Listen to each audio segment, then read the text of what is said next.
Right now, without your permission, AI is learning to read emotions you didn't even know you were showing. That micro twitch when you lie? The 0.3-second flash of fear before you smile? Your body betrays you, and tech companies are building machines to exploit it. Alibaba and Google are already building systems that decode these tells, and they're rolling them out for free. This changes everything. In this video, you'll see why emotion-reading AI could become the most dangerous or most transformative technology of our lifetime. Let's get into it. The landscape of emotion recognition technology is witnessing an intense battle for dominance. Chinese tech powerhouse Alibaba has entered the arena with R1 Omni, an open-source model that represents a significant leap beyond traditional text-based AI systems. This advanced platform doesn't simply process written words. It interprets visual cues with remarkable precision, analyzing facial expressions, body language, clothing choices, and even environmental context to deduce emotional states. During demonstrations, R1 Omni showcased its ability to simultaneously identify emotions in video footage while providing detailed descriptions of scenes and subjects. This development comes as OpenAI promoted GPT 4.5's enhanced emotional understanding capabilities, though with a crucial limitation: it remains confined to text analysis. The commercial contrast is stark. While OpenAI's solution requires a $20 monthly subscription, Alibaba offers its emotion reading technology completely free through platforms like Hugging Face.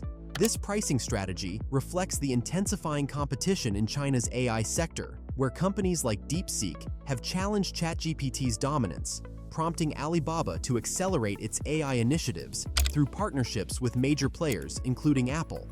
The application of emotion AI isn't novel. Tesla has long employed similar technology to monitor driver alertness through facial recognition. However, the decision to make this capability openly available through open-source platforms represents a pivotal shift. What was once proprietary technology restricted to well-funded corporations is now accessible to developers worldwide, raising important questions about potential uses and abuses of this powerful capability. Modern emotion recognition systems employ a sophisticated multimodal approach that integrates several advanced technologies. At their core, these platforms combine computer vision algorithms with voice pattern analysis and physiological signal interpretation. Alibaba's R1 Omni utilizes a detailed facial mapping system that identifies and tracks 68 distinct facial landmarks, allowing it to detect subtle micro-expressions that often escape human observation. Another contender, Google's Polygemma, too takes a contextual approach, scanning visual data not just for isolated emotional indicators, but for comprehensive narratives, recognizing patterns like a child's genuine smile versus a forced one, or the tension evident in someone's posture during stressful situations. The most advanced implementations push these boundaries further by incorporating neurotechnology. Some research systems, like those developed at Tsinghua University, integrate EEG brainwave monitoring with eye-tracking data and traditional facial analysis. This combination aims to create quantitative measurements of emotional states, potentially allowing AI to distinguish between similar-looking expressions of happiness and stress with greater accuracy. However, these technological advancements confront a fundamental human challenge. Emotional expression varies dramatically across individuals and cultures. The same physiological signals might indicate different emotional states in different contexts, and cultural norms significantly influence how people display or conceal their feelings. This variability presents ongoing obstacles for emotion AI systems that rely on standardized models of human emotional behavior, highlighting the complex interplay between technology and the nuances of human psychology. The foundation of most emotion recognition systems rests on shaky scientific ground, built upon psychologist Paul Ekman's controversial theory of 6 universal emotions. While this framework made for convenient programming parameters, decades of cross-cultural research have systematically dismantled its core premise. The reality is far more complex. A smile in one culture signals genuine happiness, while in another, it masks discomfort. Tears can represent joy as easily as sorrow. Yet Emotion Al continues plowing forward with these oversimplified categories, leading to frequent and sometimes dangerous misinterpretation. The consequences become particularly troubling when examining racial bias in these systems. MIT's landmark research revealed how emotion reading Al consistently misreads people of color's faces as angrier or more hostile than their white counterparts displaying identical expressions.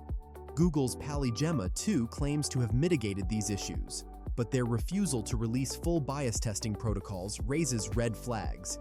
Even their chosen benchmark, Fairface, has been criticized for oversimplifying racial categories and ignoring crucial cultural context, like how some communities teach children to maintain neutral expressions in public.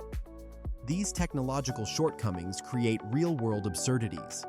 Consider automated hiring systems rejecting qualified candidates because their natural resting expression gets coded as low engagement. The fundamental flaw lies in the assumption that complex human emotional states can be neatly categorized through facial muscle movements alone, ignoring contextual factors, personal history, and cultural background that shape how emotions manifest.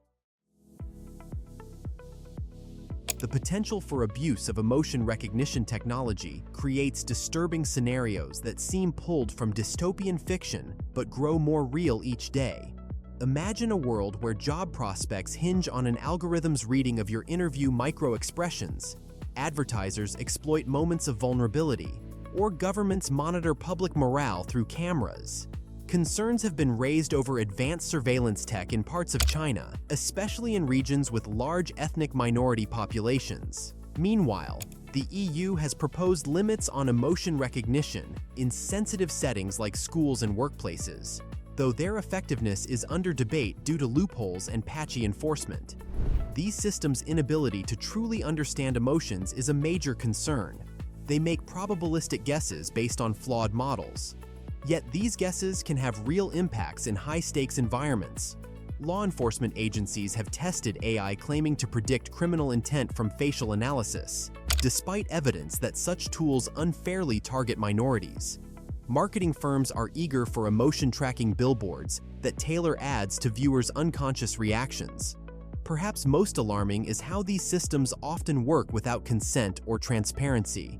Your webcam might be analyzing your emotions right now, feeding data into systems you never opted into, systems that may influence the ads you see or even your credit score. The EU's AI Act is a step toward regulation, but global tech means these tools will likely reach places with weaker safeguards. We're entering an era where your inner states may no longer be yours. They're becoming just another data stream for corporations and governments to mine. Beneath the ethical concerns surrounding Emotion AI lies remarkable potential to transform care and compassion. Researchers at the University of São Paulo have demonstrated how AI can detect pain in horses with 88% accuracy by analyzing subtle facial cues, a breakthrough now being adapted for livestock monitoring through systems like Intelipig. This technology could revolutionize animal welfare, allowing farmers to identify distressed animals instantly. The human applications are equally profound. Mental health professionals are experimenting with emotion-reading AI to detect early signs of depression through micro-expressions that often escape human observers. For neurodivergent individuals, these systems could serve as digital interpreters, helping those with autism better navigate social interactions by providing real-time emotional feedback. The key to ethical implementation lies in interdisciplinary collaboration, combining AI's pattern recognition with psychological expertise to create tools that enhance rather than replace human empathy. These positive applications share common requirements: rigorous ethical frameworks, transparent algorithms, and training data that reflects humanity's beautiful diversity. When developed responsibly, these type of AI could create bridges of understanding where gaps in human perception exist. The technology itself is neutral, its impact determined entirely by how we choose to wield it. As emotion recognition technology advances, society faces increasingly complex questions about boundaries. Should we permit therapeutic uses but ban commercial ones? Allow mental health screening but block workplace monitoring? The EU's AI Act is an early attempt to navigate these issues, banning emotion recognition in schools and workplaces while permitting law enforcement use, a controversial compromise that reveals the difficulty of regulation. The personal sphere poses even problematic dilemmas. Parental emotion tracking apps could detect childhood depression, but also enable psychological surveillance at home. Employers might use the tech to support well-being or weed out disengaged staff. These examples expose the core tension. Emotion AI could deepen understanding or become a tool of control. What makes this so urgent is the irreversible nature of emotional surveillance. Unlike passwords or cards, we can't reset our biological tells. Once our involuntary emotional responses become corporate data, we lose something vital about having a private inner life. The choices we make today about emotion AI will shape not only our tech future, but also human relationships and autonomy. So, look, emotion AI isn't going away, it's only getting smarter. But here's what matters. We get to decide how this story ends. Will we use this tech to build bridges between people? Or let it become just another way to be watched, judged, and manipulated? That choice belongs to all of us. So stay aware, ask tough questions, and if you want to keep exploring where this wild technology is headed, tap that subscribe button. See you next time.